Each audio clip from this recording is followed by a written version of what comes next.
You so much. হ্যাঁ, of course Shahriya Swapan ও আমার খুব ভালো ফ্রেন্ড। সো ও আসলে ডে বাই ডে অনেক ট্রাই করতেছে বেটার বাইফাটাকে একদম অনন্য একটা পর্যায়ে নিয়ে যাওয়ার জন্য।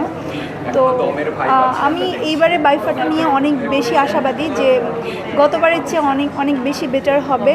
সো আমি তো অফকোর্স বাইফাটা হচ্ছে আমাদের সম্মাননা দেওয়া, আমাদের মিডিয়াতে ইন্ডাস্ট্রিতে যারা কাজ করছে তাদেরকে অ্যাওয়ার্ড দেওয়া।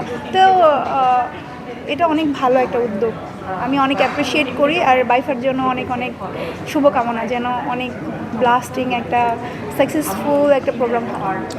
হ্যাঁ, অফকোর্স সেটা আমি আগে ফিল করি নাই, কিন্তু এখন আমার মনে হচ্ছে অবশ্যই গুছিয়ে চলতে হয়। সেটা খাওয়া দাওয়া থেকে শুরু করে লাইফস্টাইল সব কিছুতেই একটা টাইমিং বা হচ্ছে একটা গুছিয়ে চলা লাগে। অফকোর্স অনেক কিছু স্যাক্রিফাইসও করা লাগে।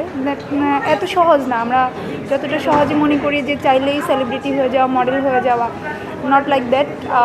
অফকোর্স নিজেকে অনেক বেশি গুছিয়ে নিতে হয় এবং নিজেকে অনেক বেশি রেডি করতে হয়, তার জন্য কষ্টও করতে হয় অনেক। হ্যাঁ, আমার জিম করা হয়, যেটা আমি আগে করতাম না, কিন্তু এখন রেগুলারলি আমি জিমে যাই। ইভেন আমি আগে খুব পিৎজা বার্গার এগুলো খেতাম, এখন ওইটা ইগনোর করি। অয়েলি মানে ট্রাই করি হেলদি ফুড খাওয়ার জন্য, হোমমেড খাবার খাওয়ার জন্য। আর ঘুমটা ভালো হতে হয়। দেন হচ্ছে টাইমিং লাইক খাবারের টাইমিংটা মেনটেন করতে হয়। এই থাকে কিছু, সব কিছু মিলেই হচ্ছে নিজেকে গুছানো লাগে। এক্সারসাইজ তো করতেই হয়। খুঁজে পাওয়া যায় না বলতে কই, অনেকেই তো খুঁজে পাওয়া যায়, কিন্তু যাদেরকে খুঁজে পাওয়া যায় না তারা হয়তো রাতারাতি স্টার হতে চায়।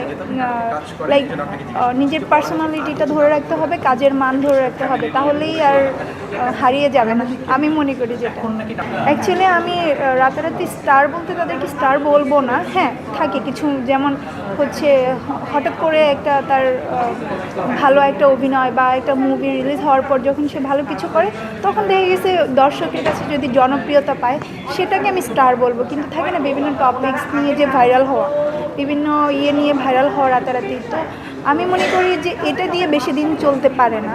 অফকোর্স নিজের কাজ দিয়ে, নিজের যোগ্যতা দিয়ে, ট্যালেন্ট দিয়ে আস্তে আস্তে যখন নিজের পরিচিতি তৈরি করে, ওইটা আমার মনে হয় যে স্টেবল।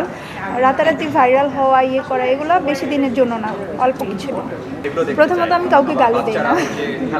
দ্বিতীয়ত হচ্ছে আমি অ্যাকচুয়ালি ভাইরাল হতে চাই না। যদি কখনো মানে ভাইরাল হওয়ার ইন্টেনশন নাই, যদি কখনো হই আমি চাই গুড ওয়েতে, ভালো কিছু করে ভাইরাল হইতে, কাউকে গালি দিয়ে না।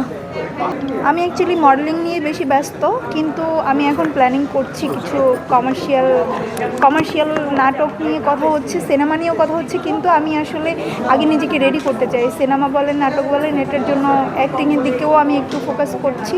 সো আমি আপাতত মডেলিং নিয়ে বেশি ব্যস্ত। অ্যাক্টিং করা হবে, কিন্তু আগে আমি নিজেকে রেডি করতে চাচ্ছি।